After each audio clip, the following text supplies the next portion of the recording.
Are you planning to move to Canada, or probably you have recently moved and you're still figuring out that how can I navigate my life and career in Canada to be successful? Then this video is for you. My name is Nishant. And I'm Tanu. And let's get started.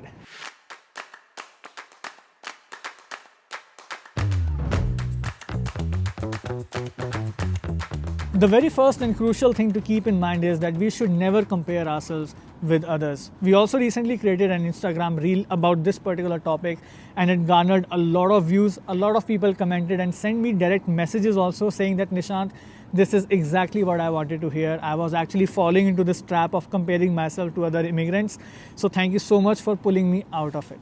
But we understand it's very natural to compare ourselves. In fact, we also did it by comparing ourselves to other immigrant couples like who are buying multiple properties or making over $150,000 annually, etc.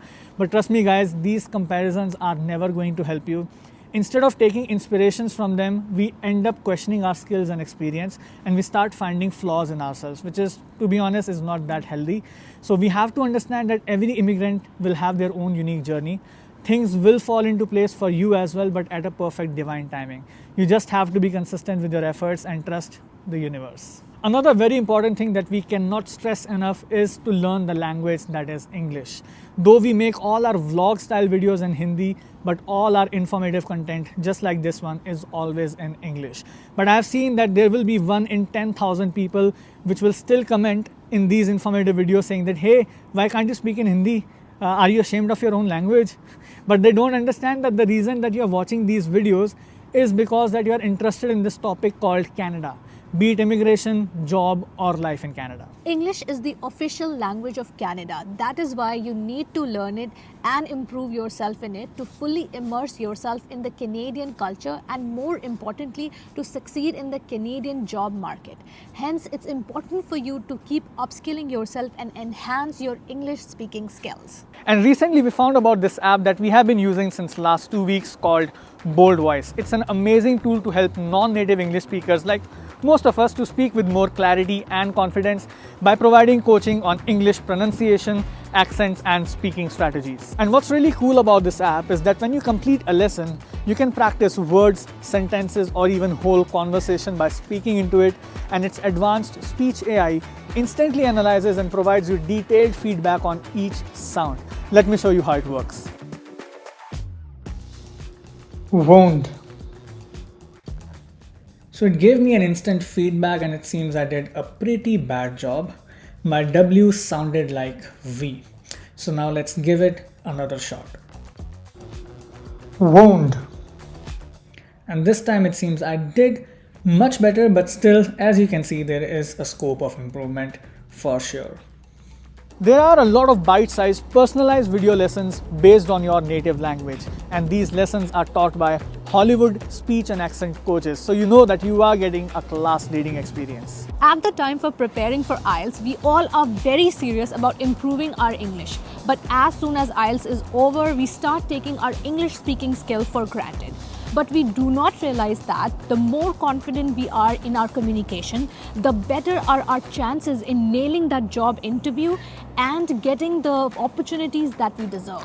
So whether your goal is to get that desired job, study abroad, or you just want to feel more confident while speaking in English, then you can download the Bold Voice app using our link and get a 10% discount. The links are in the description box below. Next point we will recommend you is networking. It's very important, especially for new immigrants and for people who are planning to come to Canada as an international student.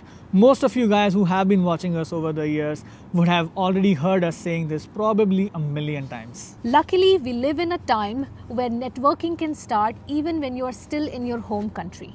If you are planning to come as an international student, it is very important for you to research the scope of your field and the quality of the college you're applying for before you make any fee payment. In the light of recent events where 700 international students were deported on account of false paperwork and many more have been provided substandard education, it becomes so important to connect with other international students and young professionals using reliable platforms such as LinkedIn to collect as much information as possible and to ensure that what agents are promising you is correct or not. And this networking should continue even after you have landed. On the other hand, if as new immigrants, once you land in Canada and if you just sit at home and keep applying for jobs online, then you are not taking advantage of your surroundings.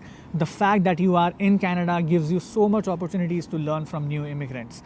Wherever you are going, be it religious places, social events, or even if you're going out for grocery shopping, you're bound to come across so many new immigrants who might have been in your position a few years or maybe a few months ago. So by talking to them, you will learn from their stories, their experiences, that what they did to establish themselves in Canada professionally. It is also important to research the city and provinces where you would want to study or work and eventually settle. Often people choose to land in the city where they have friends and family. It is always great to have their support, especially when you are doing a huge transition into a new country.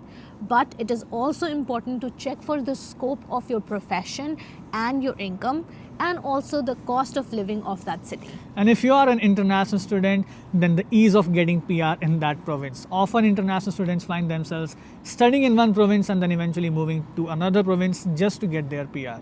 Weather might also be an important factor, and so is the ease of commute. If you cannot drive or cannot afford a car right away, moving to a city with little to no public transport might not be suitable for you and your family. So it's important to do your research. But once again, just like your profession, it's important to network with people living in other cities which you might be interested in, because moving to Canada is not one and done deal. You should keep yourself open to relocating to another city depending on your needs. We moved from Toronto to Calgary, and so are many other people. Alberta as a province has become the popular choice for a lot of people now, but that doesn't mean that Alberta is suitable for everyone. So if you want us to make a video on why Alberta may not be the best choice for you, then please let us know in the comment box below.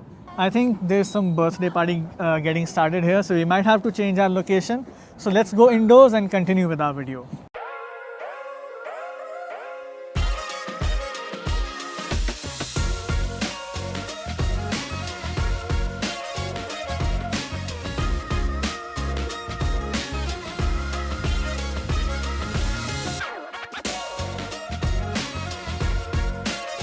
Alright guys, so we are back in the house and let's continue the video.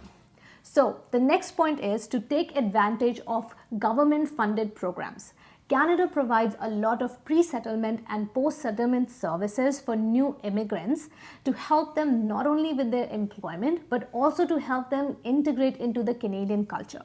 So a lot of these organizations provide bridging programs for fields such as IT, HR, finance, and much more. So make sure that you explore them and connect with them as soon as you get your visa. Finding a coach or a mentor, especially for young professionals like us, is very important. Free online content like YouTube, Google, etc. can definitely provide you with extensive information about anything, but a coach or a mentor can provide you insights about a particular field and can help you steer your career or steer your job search process in the right direction. You can again make use of government-funded organizations to find mentors, or another great resource to do that is LinkedIn. And if you are looking for a coach to help you with your job search in Canada, then I'm always there. For those who are new to this channel, I am a recruiter and a certified career coach by profession, other than being a YouTuber. So you can definitely book sessions with me. Links are in the description box below. The next point is to consider getting some certifications or upskilling yourself. So spare some funds for that, because coming from a different country without any Canadian education, without any Canadian experience, you might find it difficult to either enter into your desired field, or you might find yourself stuck at a certain level. Though upskilling yourself is important regardless of where you are, be it Canada or elsewhere, but here in Canada it's even more important, because here a lot of times your promotions are also dependent on certain certifications that you have done. While you're getting yourself professionally settled and start earning an income, it is important to manage your funds. Just like it is important to get an understanding of the Canadian job market, it is equally important to get an understanding, at least basic understanding, of the Canadian financial systems. The Canadian economy is credit-based. No matter if you decide to get a phone contract, a car loan, or a mortgage, your good credit score helps you get approved and get a better interest rate. So make sure that you are using credit cards and paying them in full every month to build your credit history. Next, get an understanding of special types of accounts such as TFSAs and RRSPs, which have tax advantages. Everybody complains that Canada has high taxes, but if you have an understanding and use such accounts or get a competent advisor who can help you use them, you can save a lot of money in taxes. And finally, it is important to be financially disciplined and keep a budget. I know budgeting has never made anyone feel excited, but trust me guys, don't underestimate the power of budgeting. Think of budgeting as your seatbelt and Google Map in your car. It will make your journey smoother and safer. And this budgeting actually helped us save for a 20% down payment that we would be paying for our new home. And it also helped us ensure that our credit scores are very good.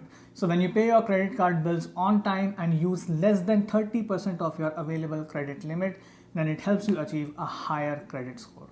For budgeting, we kept it simple. We divided it in 3 sections. In the present section, we keep track of all expenses, be it $1 or $2,000. Keeping a track of our fixed and variable expenses like this helps us make planning for the future. It lets us know that what additional major expenses we can add in our life right now, such as buying a car or a house. The second section is the future and emergency savings, where we basically try to save at least 15% of our household income every single month. That's the minimum and should be more if you're trying to save for something like a property down payment. And then the final section is a guilty pleasure, which would no longer feel guilty if you are allocating your remaining funds to a specific purpose like your gadgets, vacations, gifts, entertainment, etc. So if you use that fund only for that specific purpose, then you won't feel guilty. One success factor that we have seen to be common among many well-to-do Canadians and immigrants is that they try to create multiple sources of income. Some people might be trying to set up a rental income by renting out their basement, or some people might be buying some investment properties just for the renting purpose. Others might think that becoming a landlord is not their cup of tea. They might choose to work additional hours or set up a side gig. And also among a lot of Canadians, they like to invest in things like stocks, mutual funds, GICs and other investment products to earn passive income instead of just leaving their cash in simple savings accounts. The final 10th tip, I'm leaving it on you guys. If you feel there is something else too which is crucial for an immigrant's success, but probably we did not talk about it in this video, then please write it down in the comment section below and help your fellow immigrants. But please be respectful in your comments. So that's all for today guys. If you found this video helpful, then please hit the like button and subscribe to our channel for more such content. We'll see you in our next video. Till then, take care and stay safe.